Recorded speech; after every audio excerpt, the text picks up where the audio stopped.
Olá meus caros, aqui é o Corvo. Evil Dead Rise, o quinto filme da franquia dos Deadites de Sam Raimi e Bruce Campbell, marca o retorno da propriedade intelectual à New Line Cinema, que não financiou o independente e praticamente caseiro filme original de 1931, mas foi responsável 2 anos depois por sua distribuição nos Estados Unidos, após Irving Shapiro colocá-lo no Festival de Cannes de 82 e o mestre Stephen King tê-lo avaliado de forma bastante entusiasmada. De fato, o filme original, mesmo com todas as suas dificuldades e limites orçamentários, continua sendo o mais macabro da história da franquia, levando-se em consideração a criatividade com os efeitos práticos, o acento splatter e também a criação de um ambiente mortalmente demoníaco. Algo que não foi continuado pelos 2 filmes seguintes, onde Raimi optou por uma direção mais humorística, o que pessoalmente jamais me agradou, embora esta outra faceta da obra também possua um número considerável de adeptos. Evil Dead apenas voltou a atrair meu interesse quando resgatou suas origens sérias e tenebrosas em 2013, com o diretor uruguaio Fede Álvares, cuja recepção também foi positiva, revelando que nem todos os adeptos de Evil Dead necessariamente o procuram para dar algumas risadas. Evil Dead Rise, no caso, consolida esta percepção 10 anos depois do remake de Álvares. Este quinto exemplar é até a presente data o maior sucesso comercial da franquia, arrecadando quase 119 milhões de dólares, onde o investimento foi de menos de 20 milhões para criá-lo. O filme, escrito e dirigido por Lee Cronin, foi planejado para ingressar diretamente no streaming, mais especificamente na HBO Max. Porém, as exibições teste feitas previamente com um público seleto para coletar feedbacks e fazer possíveis modificações antes do corte final foram tão positivas que a New Line e os demais estúdios parceiros decidiram injetar um pouquinho mais de grana para que o filme pudesse ter exibição mundial. Uma decisão que, como vimos, foi mais do que acertada. De minha parte, penso que Evil Dead Rise merece tal aclamação por vários motivos. O mais importante de todos diz respeito ao uso do tom medonho clássico. Há um verso bastante conhecido de Dante Alighieri, presente na obra A Divina Comédia, na descrição do inferno, que podemos encontrar logo no início do canto 3, que diz: Vós que entrais, abandonai toda a esperança. Certamente acima de qualquer característica splatter, que também é marca registrada e imprescindível da obra, o tom e a ambientação representados por este verso de Alighieri ilustram o que eu particularmente desejo de qualquer filme, game, gibi ou livro que contenha Evil Dead no título. Filmes humorísticos também têm sua importância dentro do gênero horror, e a franquia é conhecida por conseguir unir comédia e macabro particularmente bem, o que não é muito fácil de fazer. Porém, não foi o riso das pessoas que fez daquele projeto universitário amador de Raimi Campbell e Ellen Sandweiss, no final dos anos 70, chamado Within the Woods, se tornar uma representação icônica da possessão demoníaca nos anos 80. Evil Dead possui uma forma bastante característica de representar as forças do mal, que em sua essência infernal praticam um flagelo físico, mental e espiritual de suas vítimas, utilizando e decompondo praticamente tudo que está à disposição no cenário. É um filme que machuca não apenas as personagens, mas também os cinéfilos, pois sua repugnância não se encontra apenas nas nojeiras e mortificações praticadas pelos Deadites. Elas são, para os adeptos do splatter, só a cereja do bolo. A repugnância em si reside na completa perversidade das entidades, em sua mentalidade degenerada, capaz de cruzar todos os limites de tudo que possamos considerar digno, puro e sagrado.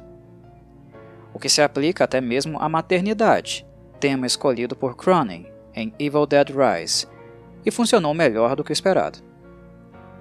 O modus operandi do mal coíbe qualquer vestígio mínimo de esperança, salvação ou redenção. A partir do momento que os Deadites são conjurados através de um dos 3 volumes do Naturum Demonto, uma releitura de Raimi, do Necronomicon, mesmo que tudo tenha sido feito de maneira inocente e por acidente, não há caminho de volta. As raízes de Evil Dead são espessas, profundas e conduzem até as regiões mais indescritíveis da eterna perdição. Não há lugar para finais felizes, para misericórdia ou até mesmo, como vemos em Evil Dead Rise, para a compaixão com as lágrimas de crianças inocentes. The Exorcist, o clássico absoluto de Blatty e Friedkin, que é a referência primeira de todos os filmes de possessão demoníaca posteriores, inclusive de Evil Dead, já havia abordado a maternidade de modo competente. O filme nos mostra a jornada de Chris MacNeil e suas dores de mãe solteira na batalha contra Pazuzu, um demônio que corrompe e tortura impiedosamente Regan, sua filha única.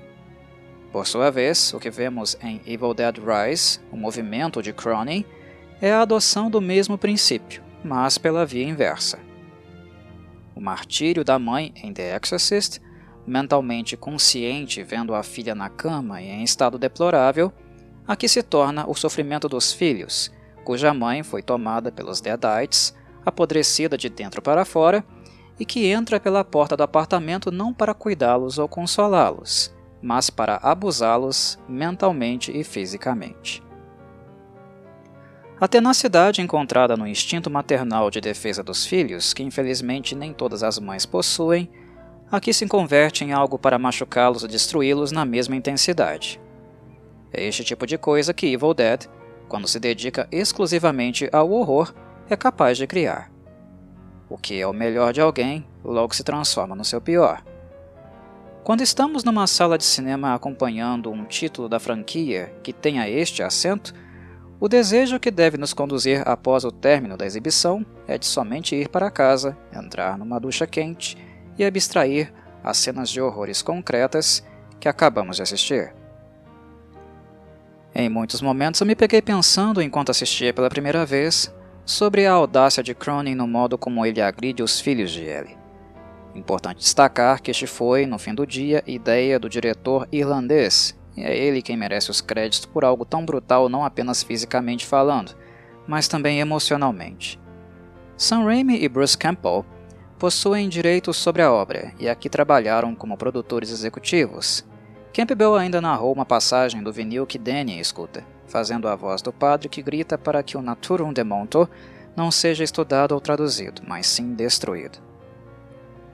Mas este filme de cabo a rabo é fruto autoral de Cronin, e é interessante como ele está muito ciente do que este precisa ser para funcionar adequadamente.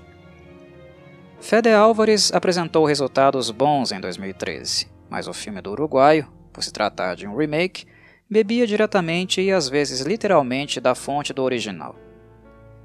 Cronin opta por um ambiente diferente, de um momento delicado na vida das irmãs Ellie e Beth, onde uma foi abandonada pelo marido e agora teme pelo bem-estar dos filhos, enquanto a outra, que é técnica de guitarra em bandas de rock, se vê surpreendida por uma gravidez indesejada e incerta se terá condições emocionais e até mesmo físicas de seguir adiante.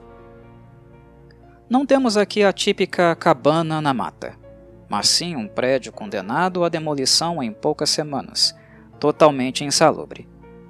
E uma mãe que não sabe para onde levar os filhos e nem se terá renda para isso.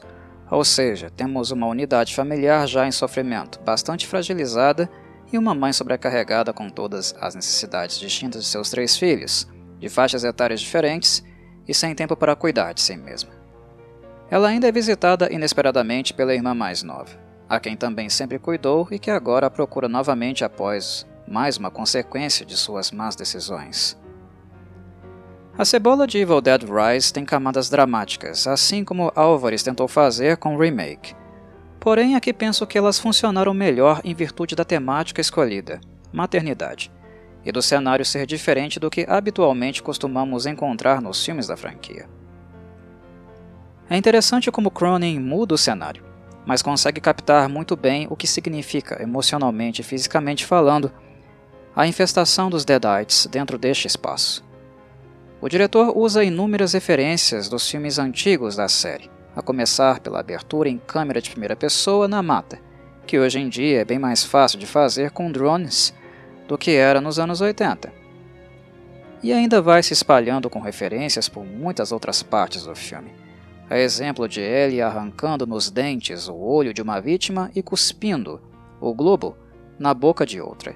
Ou seja, as referências não cobrem apenas a faceta do horror da franquia, mas também da comédia. Dito isso, aqui nada é realmente engraçado e nem se propõe a ser.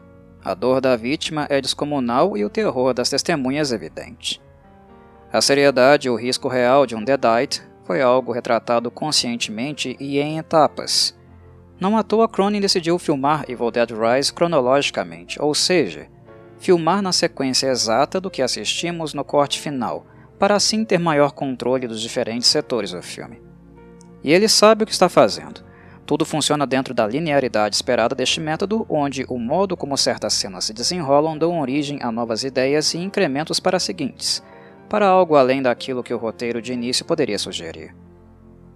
Cronin foi muito dedicado e podemos perceber que, no que ele descreveu no papel, até mesmo o barulho que uma fratura óssea deveria fazer, ele aponta, facilitando assim o trabalho dos engenheiros de som. Filmado em Panavision, o que também me agradou, o cenário de fundo foi construído em grande parte por CGI. Porém, o filme possui efeitos práticos suficientes para deixá-lo mais orgânico, como por exemplo no uso traumático que a pequena Cassie fez de sua bonequinha Stephanie, que a coitadinha supostamente usaria para afastar os fantasmas que Danny, seu irmão mais velho, dizia existir naquele prédio que há muito tempo foi um banco. O que não sabia o guri é que o prédio também guardava uma espécie de cripta esquecida no subsolo, com um exemplar do Naturum de Monto. Cassie, por sua vez, também não poderia prever que a boneca Stephanie, transformada em arma, seria um elemento-chave no destino de Bridget, sua outra irmã mais velha. Um dano psicológico que Cassie jamais poderá se recuperar no futuro, o que nos deixa com pena real da pobrezinha. Cassie foi muito bem interpretada por Nell Fisher, que inclusive fez seus próprios stunts. A pequena atriz britânica é um dos principais destaques do filme, uma menininha verdadeiramente adorável. Acima dela está apenas a australiana Alyssa Sunderland, que para retratar a versão materna de Ellie, a maligna delas no caso, se inspirou no personagem Stanley Ipkiss, de The Mask, o Máscara. O que foi bastante curioso se levarmos em consideração que a máscara de Ipkiss representa o deus nórdico Loki, o deus da enganação, trapaça e caos, características compatíveis ao que esperamos de um demônio, mas sem o traço humorístico de Ipkiss, é claro. O modo como Cronin dirigiu Alyssa é perversamente inteligente. Perverso porque aquilo que o Deadite diz para as crianças é tão sádico, palavras tão duras e pesadas, que podem realmente marcar e traumatizar pelo resto da vida. Como, por exemplo, quando Alyssa diz a Gabrielle Eccles, que interpreta Bridget, que estava diferente agora porque agora sim ela se sentia livre de todos eles, parasitas sanguessugas. Notem como Cronin não está apenas utilizando frases aleatórias. Aqui ele contextualiza com a temática principal, a materna, fazendo com que Ellie diga aquilo que uma mãe sabe que não pode dizer em hipótese alguma, mesmo em momentos de raiva, porque a resultante será uma ferida emocional difícil de fechar nos filhos. E notem, também como a frase está contextualizada, com um momento socioeconômico em que a unidade familiar se encontra. Eles estão passando muitas dificuldades e este peso, como bem se sabe, também faz pressão sobre as costas das crianças. Cronin escolhe cirurgicamente o que o Deadite vai dizer, para causar o máximo de dor nas crianças. São inúmeros os tropos e jargões maternos utilizados, sendo que todos eles funcionam e impactam imediatamente as crianças. Podemos ver o sofrimento expresso nitidamente em suas faces. Desde um pequeno simples "deixe-me dar um beijinho para sarar", no ferimento causado no rosto de Bridget, até uma canção de ninar pesarosa para manipular a inocente Cassie a abrir a porta frontal. Tudo é muito bem inserido e contextualizado com a temática. Cronin sabe o que está fazendo e como abordar tudo dentro da estética do The Evil Dead original. É totalmente esperado e possível para o cinéfilo mais empático com a dor dos outros sentir parte do sofrimento emocional causado nas crianças, que estão literalmente submetidas a um processo de tortura. Para as muitas pessoas ao redor do mundo que viveram em lares abusivos, com mães abusivas, estas cenas tocam e podem machucar de modo ainda mais delicado. E não poderia deixar de dizer também que a trajetória de Beth, interpretada por Lily Sullivan, também é bastante interessante do ponto de vista maternal. Pessoalmente, eu não gostei muito de Beth, e acredito que Lily foi completamente ofuscada pelas excelentes atuações de Alyssa e Nell. Porém, a trajetória da personagem, em poucas horas, dá saltos que ela mesma jamais poderia imaginar nem nos piores pesadelos. Em um curto espaço de tempo, ela transita do lugar da groupie, que é um rótulo pejorativo colocado nela inclusive pelos familiares, de uma grávida por acidente claramente não preparada para as mudanças drásticas que tal condição exige, para a única protetora dos sobrinhos indefesos, alguém que é a única chance de sobrevivência deles. Beth não sabia se queria ser mãe ou não, ou se estaria pronta para dar conta de sê-lo. Isto é algo que ela vai descobrindo no meio da trincheira que a cada instante continua sendo preenchida por corpos, sangue e novos Deadites. Se Beth não possuía um instinto maternal, o inferno a obrigou a desenvolver um, por mais irônico e absurdo que isso possa soar. No campo técnico das filmagens, Cronin nos forneceu uma das cenas mais interessantes de toda a franquia. A ideia de filmar Ellie trucidando os vizinhos no corredor do prédio, mas tudo sendo retratado pelo olho mágico da porta do apartamento, foi simplesmente brilhante. Em nossas vidas, o olho mágico naturalmente existe como uma medida de segurança. Sempre quando uma pessoa vai até a porta conferir quem bate ou toca a campainha, o olho mágico simbolicamente representa nosso anseio de que alguém do outro lado possa ser hostil e nos ferir. É uma proteção. Mesmo que o comportamento de observar no olho mágico se torne automatizado depois de um tempo, que deixemos de pensar sobre isso, inconscientemente o temor, que é um condutor, já está registrado na psique. Se não tivéssemos nenhum mínimo temor, não olharíamos por ele, certo? Sendo assim, Cronin nos faz assistir em primeira pessoa todos os nossos possíveis temores através daquela lente da porta, onde até crianças são completamente obliteradas. Ninguém é poupado. Ninguém pode ser considerado realmente a salvo, seja por barreiras físicas ou etárias. E não há nada mais Evil Dead do que isso. Por fim, o diretor volta a me agradar novamente no modo como torna o Naturum Demonto mais ativo, participante das cenas em todos os momentos que um novo Deadite vai parasitar uma nova vítima.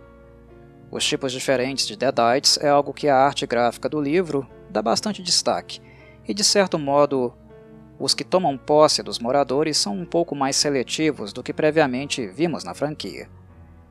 Infelizmente, Cronin não aprofundou muito, mas as interações do Naturum Demonto nos levam a sentir que certas características individuais tornam um sujeito mais propenso a ser possesso por um tipo específico de Deadite. Além disso, certas condições ambientais também atuam como um fator para que um tipo específico também se manifeste. Por exemplo, antes de ser completamente tomada pelo demônio, Ellie implora para Beth que não deixasse que o mal pegasse seus filhos. Em outro momento, o Deadite zomba e tenta manipular Beth, se passando por Ellie e implorando que ela não a afaste dos filhos. Estes elementos de anseio e desejo são marcas emocionais da Ellie real, que sabemos que cruelmente também está ecoando e sofrendo dentro de seu corpo tomado e estraçalhado pelo Deadite.